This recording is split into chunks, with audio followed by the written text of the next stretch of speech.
So today you're joining us at Armathwaite. It's on the Settle Carlisle line. Closest station is Carlisle, just a couple miles down the line.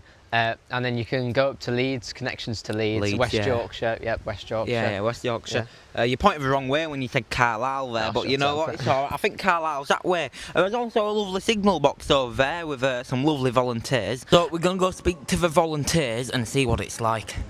Okay, well, my name's John Johnson and I've been volunteering at Armathwaite Signal Box for nearly 25 years. A little bit of history about the box. It was built in 1899 by the Midland Railway, and it would have been this colour scheme at the time outside. It lasted till 1983 when it was surplus to requirements. There was only 2 trains each way per day, and it was decided they were going to close it. Maybe even burn it down on site, who knows. So anyhow, the man who actually closed the box, called Mike Carrier, who worked for the railways, he actually saved the box when he moved here and retired. And he got the friends involved of the line and people in the village who knew a thing or two about putting things back, you know, like glass and tiles and things. And in 1992, the restoration finished. Now, it was going to get knocked down because this is how bad it got. The signal box, if you get a picture there, the signal box is looking pretty naff, and the windows are smashed, tiles were coming off, a lot of corner posts were rotten, and them steps were condemned. Since then, it's been replaced twice. You can see even in 1979 that the signal box was in a bad state, but it was still operational, and there's a little picture of the 1992 restoration. When the restoration finished, it was open to the public, but there wasn't very much inside. It was only the fireplace and the levers. So there was nothing to see, really. So they didn't really have visitors. I mean, they didn't have many volunteers until I turned up in 2002. And then I was just going to help repaint, but it was quite clearly the man who wanted me to help didn't want to do it at all. He just wanted me to do it. And that was it. So that's how I kind of took over. And then gradually, after a few years, I decided you still can't see nothing apart from the fireplace and the levers. And I'll get pictures of the people that used to work here in the past, and that's what it's all there. That's what it's all about. People that used to work here in the past, even as long ago as 1903 to 1910, William Smith, who worked here all that time ago. There's a story about every person that worked here that we've got on there. Obviously too long to tell now. And there's a picture of the great man Mike Carrier, who actually closed it and saved it and got me involved. Sadly, he died 3 years ago. So slowly and surely we're getting things back, like block instruments and bells and diagrams and things. And then when Catherine turned up 3.5 years ago, we got more things back with her connections, got more followers on Facebook, so everything was good news. We decided that we would have a celebration for the 125th birthday of the signal box, and there was a lot of people here, visitors 120 plus, I would say. And I concentrate on history, and Catherine concentrates on the block instruments. And maybe Catherine now will tell you a thing or two about the block instruments. One of the things we do here is, obviously, we're open to the public. We welcome anybody to come and see how mechanical signalling works. We have the start of a simulator, because none of this is connected to anything. We're non-operational. Back in the day, when everything was connected, your yellows are your distant signals, your reds are your home and your starter.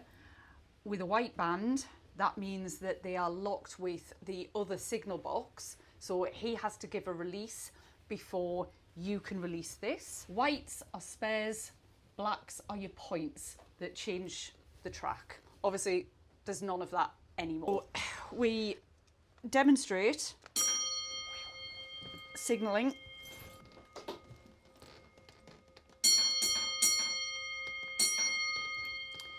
That is Low House Crossing just offering us a stopping passenger train. As long as our instruments are normal, ours are currently not working, I'm working on it, you accept the train and then you wait. And after a while, he'll tell you he's got the train. You have to offer the train to Lazenby.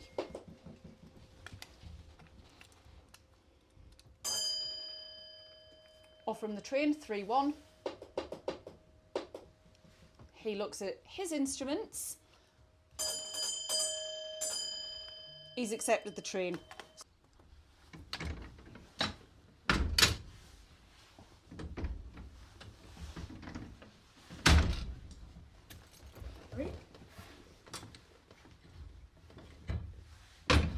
So I've explained why these ones are red with banding and this one is yellow. This one you'll notice has a shorter handle. That's because later in the box's history it was shortened because it was gone to electrical assistance with a solenoid. So that tells a signalman that you've got an electrical assist. Previous to this, it had 907 yards of twisted steel cable. So the counterweight plus that length of cable plus the weight of the semaphore signal at the other end, that was what's considered a hard pull. Lately, it had electrical assistance and it was very, very easy.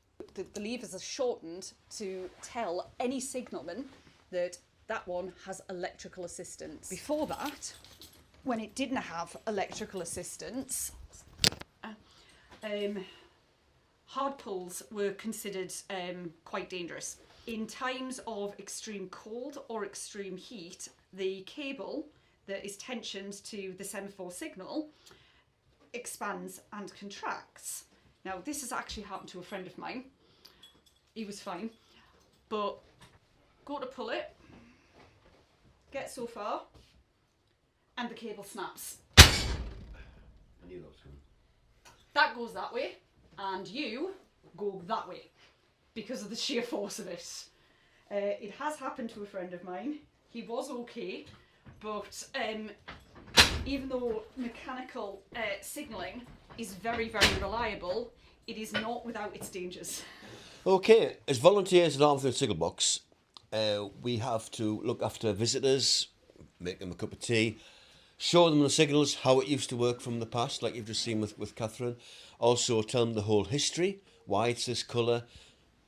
Tell them about the pictures of people that used to work here and the stories, because everyone's got a really good story. There's a very good story about the clock as well, with a bit of added twist that's just happened in the last few days. So, and we've got to look after outside, paint, clean, and cut the grass and things like that, just to keep access also. But the most important thing is we need someone who can make a good cup of tea. So we're just walking to waiting shelter now, if you'd like to follow me. So this waiting shelter is done by volunteers. You've got some lovely books in here to read while you're waiting. It's a nice little shelter, so it's pretty quiet in here, nice echoey. You've got loads of books. You can also donate if you're feeling generous. Loads of history about the station. The station is really taken care of. So this station, it's in the Cumbrian countryside. It looks really nice, as you can see. It's a really good location. So we've got a little cat here, if the cat has anything to say about the station.